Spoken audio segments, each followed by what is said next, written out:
Peristiwa lainnya, Saudara, Sungai Cisadane diduga tercemar limbah imbas kebakaran gudang pestisida di Kota Tangerang Selatan. Polisi menyusuri Sungai Cisadane dan mengimbau warga tidak memancing dan mengonsumsi ikan dari Cisadane untuk sementara waktu.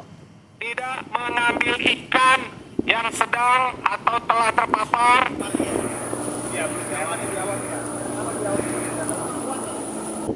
Polres Metro Tangerang Kota menyusuri aliran Sungai Cisadane untuk mengimbau warga tidak memancing dan mengonsumsi ikan dari sungai itu untuk sementara waktu. Di tengah penyusuran, polisi juga masih menemukan sejumlah warga yang nekat memancing dan menjaring ikan di sana. Berupa himbauan-himbauan kepada masyarakat, tentunya yang di sepanjang aliran Sungai Cisadane, ya harus monitoring, melakukan upaya-upaya pencegahan, ya misalkan tidak memakan ikan, ya atau bangkai ikan yang mungkin tercemar dengan zat kimia maupun menggunakan air yang masih dalam tercemar.